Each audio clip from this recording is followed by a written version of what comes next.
Hello guys, and this is Scott here, and today we're doing the historic video for the summer of 1976. Now, I'm sure a lot of people are aware of this summer because it's the hottest ever recorded in the UK since records began, and it's also the driest one of the driest summers on record. And really it's the peak of the mid-70s drought. Basically from the start of 1975, we basically went into a very dry period of weather.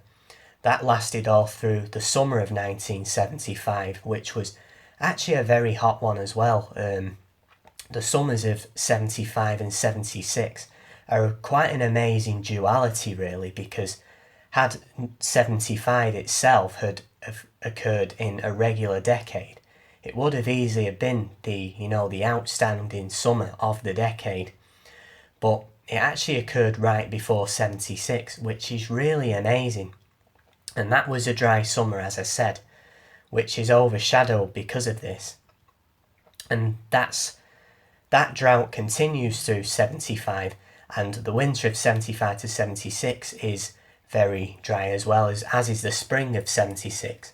Before we get to the summer of 76, where basically it all accumulates into this very hot and very dry summer. Now, before we actually start looking at the charts, I'd like to say that a lot of the facts and figures in this video come from Trevor Harley's personal weather website. It's an amazing resource, and it has details for weather events going all the way back to the start of the 1900s and even before that. And I actually made a mistake in the last video. I actually said that it had been decommissioned, which is actually not true. It was actually moved from the University of Dundee's website, and my good friend Gavin Partridge pointed me in the right direction. And actually you should definitely check out Gavin's channel, as he does historic videos like me, as well as daily forecasts.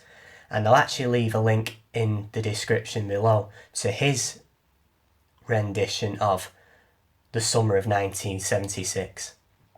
And also the weather charts in this video come from weathercentral.d. So let's get on with it. We're going to start on the 20th of May 1976. And I haven't actually got the charts for this, but throughout most of the spring in April and early May, we actually get some very warm spells, which is often a very typical feature of these hot summers. We often get a little bit of a taster during April, May, and it just sort of, gives a little bit of a teaser as to where the atmosphere is going. And the summer of 1976 was no different. But I've chosen to start on the 20th of May because actually this is where the high pressure that dominates throughout 76 really moves in. So there we are on the 20th of May, and we have low pressure over the UK. And that's actually not going to last, because as we go through the 21st and into the 22nd of May, you can already see that the Azores high is ridging into Europe.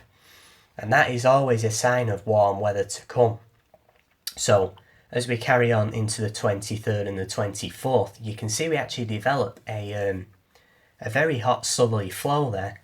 So temperatures actually go into the mid to high 20s here on the 24th of May 1976.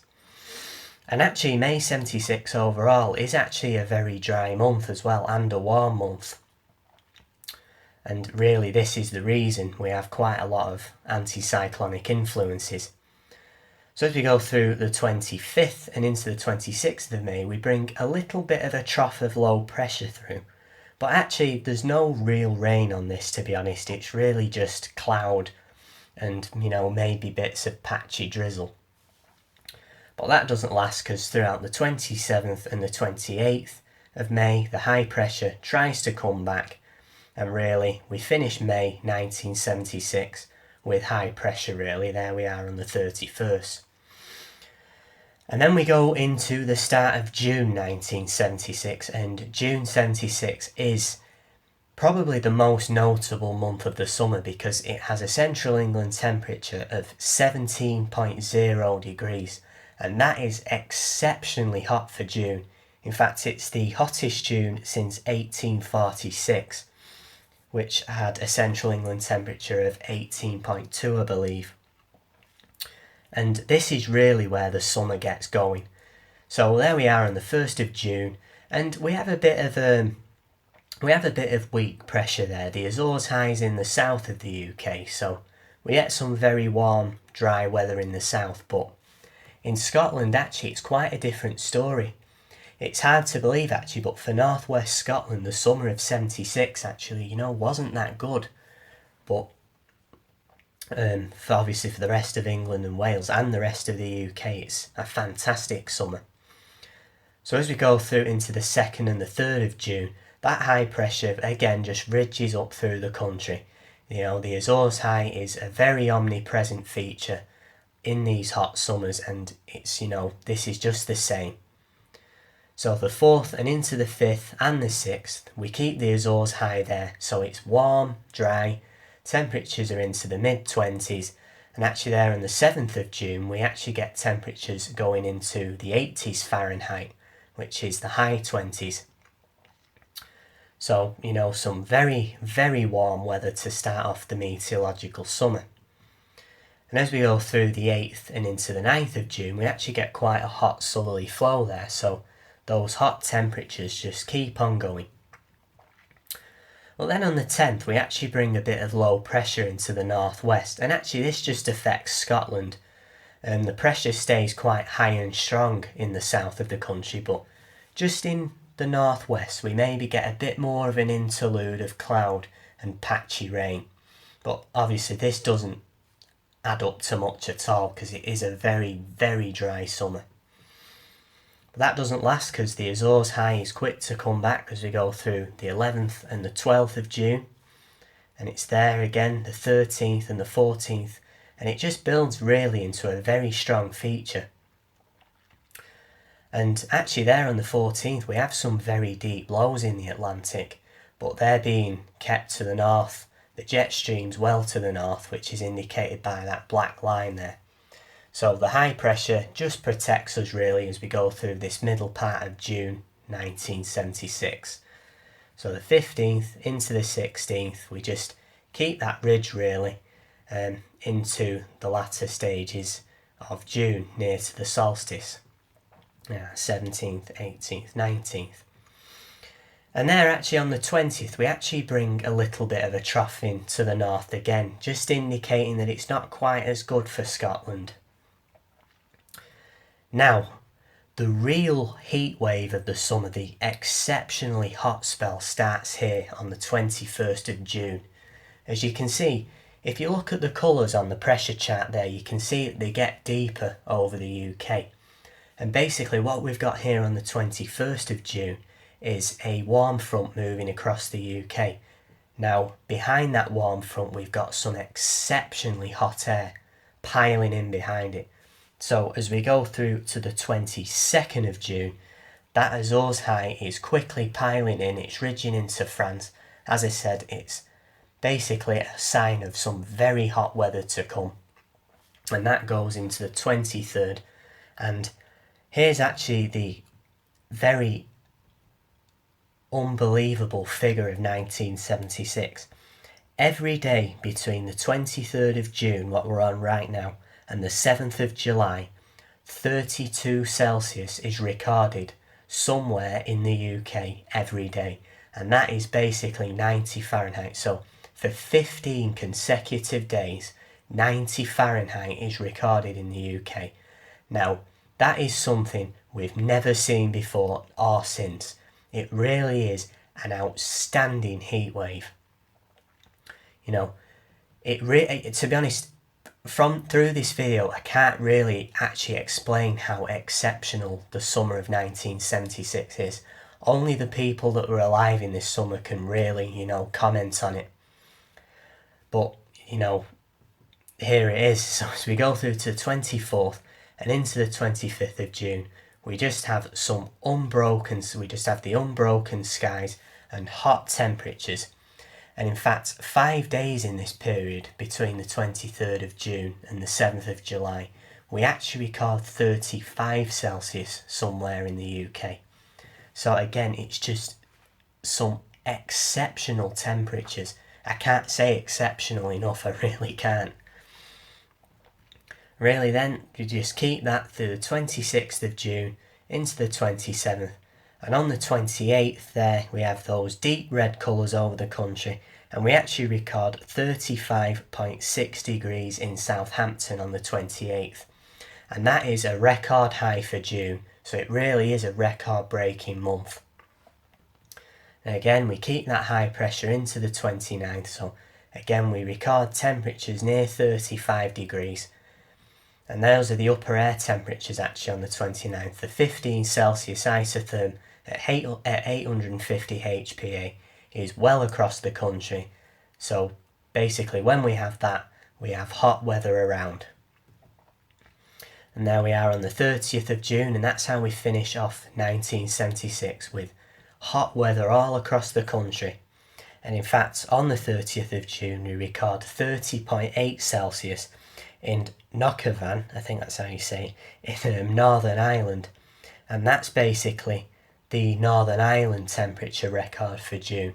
So we break temperatures in the UK and Northern Ireland. So just an exceptional month. And that carries on as we go into the start of July 1976.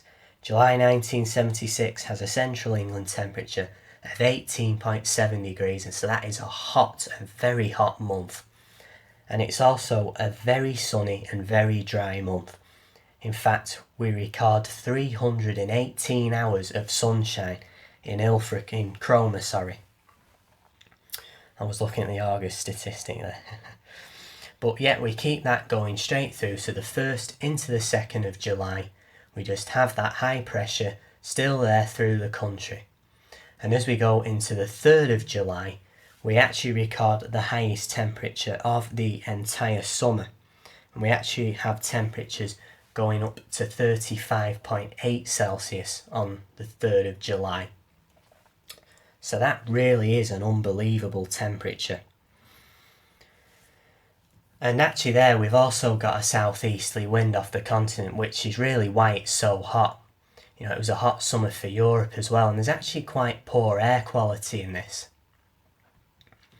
And that goes on 4th into the 5th of July, the 6th and into the 7th, we just keep that very hot weather going. Then on the 8th and into the 9th of July, we start to edge off the temperatures a little bit actually. We bring low pressure into the west. So this actually brings some thunderstorms to Ireland and Northern Ireland. Now these storms are very, very localised, very few and far between. But nonetheless, there are some there. And those carry on as we go into the 10th and the 11th of July, before high pressure really just tries to build back into the 12th. And as we go through the 13th and into the 14th of July, we just keep that going all the way through. So the 15th of July and into the 16th, the Azores high is once again ridging into the UK. As I said, it's an omnipresent feature into the 17th and the 18th, so that hot weather just comes back. But again, you can just see here really as we go through the 18th and into the 19th, we just have low pressure just sort of staying close to the northwest of Scotland. So again, you know, you kind of have to feel for those up there who really missed out on this summer. But again, for the rest of England and Wales, it's exceptionally hot. And that low pressure clears away into the 20th and into the 21st and the 22nd of July. So again, we just turn hot, dry, sunny. You know the drill by now, really. And that really goes on through the 23rd and into the 24th and the 25th of July. We just keep that high pressure there. It's hot, dry, sunny once again into the 26th and the 27th. But then on the 28th, we actually turn the winds a bit more into the north, can you believe? So we do turn a little bit cooler at this point. As you can see, the high pressure pulls out a bit more into the mid-Atlantic and we develop low pressure over Scandinavia. So the 29th and into the 30th of July, we do go a little bit cooler. And that northerly is actually how we finish off July 1976. And actually, can you believe this? Throughout the 31st overnight 31st of July and into the 1st of August 1976, we actually record an air frost in parts of Hertfordshire. We actually record minus 0.6 degrees Celsius. And the reason for this is because the ground is just so dry and parched, and so is the air, that basically it just loses the heat so quickly. So basically those temperatures overnight just fall so fast that we record a bit of frost going into the 1st of August. And there is the chart for the 1st of August, and the high pressure's coming back. Now, did August let up the good summer? No, it certainly didn't. In fact, it's again a very sunny month and has a central England temperature of 17.6 degrees. So again, it's a very warm month. And again, as I said, very sunny, and we record 333 hours of sunshine at Ilfracombe. So that is an exceptionally sunny month. And really, I'll just show you the reason why, because as we go through the 1st and into the 2nd of August, that high pressure just comes back. So again, 3rd, 4th and into the 5th, that high pressure then just sits back on top of us. So we lose that cool northerly and we bring temperatures back up into the mid to high 20s. However, there are some pretty chilly nights with this actually still, because of the very dry air. So that's why the central England temperature is only, well, I say only in quotation marks, 17.6. But, you know, again, just very warm really. So the 6th and into the 7th and the 8th of August, we just keep the Azores high going through the country as an omnipresent feature. And that carries on into the 9th and the 10th of August. And in fact, again, on the 10th of August 1976, we actually get some very poor air quality again as those winds are dragged off the continent. And there we are on the 11th of August, and basically we set up what we call, we set up a very strong summer block there, which is where we have the Azores high and the Scandinavian high linking together. And that is really a feature of just the very best summers. So we see it in the summer of 1976, the summer of 1995 and July 2006, for example, which are all months I've had a look at, so you know, feel free to check those videos out if you wish. And really that just stays there into the 12th of August. So actually we bring a bit of a trough into the northwest of Scotland there on the 12th. So again, just a bit cloudier and cooler up there. But again, for the rest of the country, it's just very hot and dry into the 13th and the 14th of August, 15th, 16th and 17th. We just keep that high pressure there really.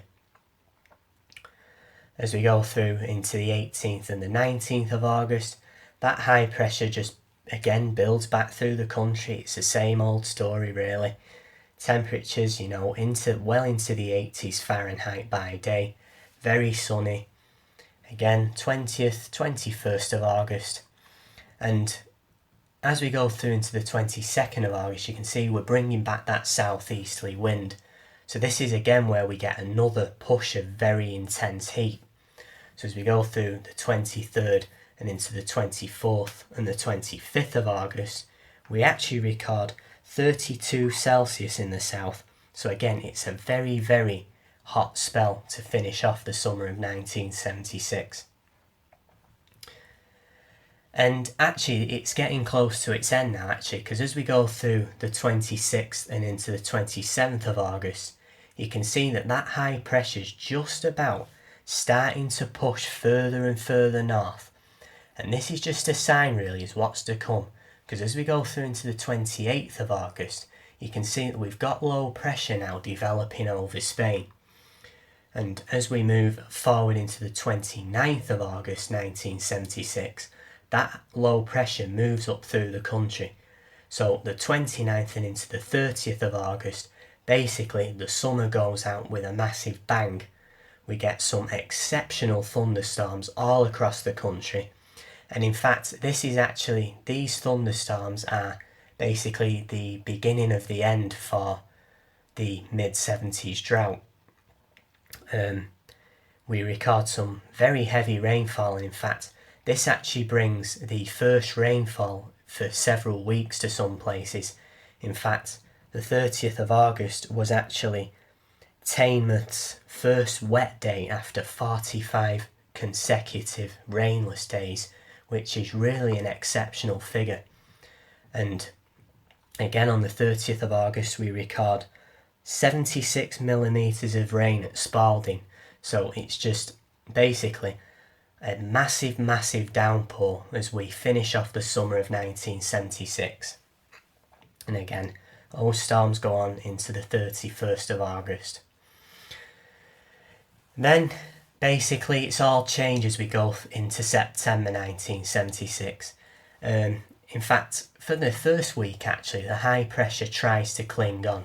So there we are on the 1st of September, and the high pressure is in the Atlantic, but as we go through the 2nd and into the 3rd of September, it tries to ridge back into the UK actually. So we bring back the summer warmth for one last time. And that goes on into the 4th and the 5th of September, and into the 6th as well. But by the time we get to the 7th of September, that high pressure is starting to collapse away into Europe. And at the same time, we've got low pressure building over Scandinavia. So that is now the turning point for the summer, because as we go through into the 8th of September, we're now starting to bring a trough of low pressure into the UK. And as we go through 8th and into the 9th of September, that develops into a very severe storm. So we actually bring gales there on the 9th of September. So autumn basically rushes into the country, and this actually brings the first rainfall for several weeks and months, like across a wide area. So actually it was a very welcome rainfall, this. And that goes on into the 10th of September. Then again we have a northerly gale there, so all that heat is now drained away. And on the 11th of September we bring another very deep autumn storming, and actually this brings 125 millimetres of rain to northern parts of northern England and North Wales. So it's just basically that the summer drought has come to an abrupt end. The mid-70s drought is over, and as we go through into the 12th of September, that low pressure pretty much just sets up shop over the country.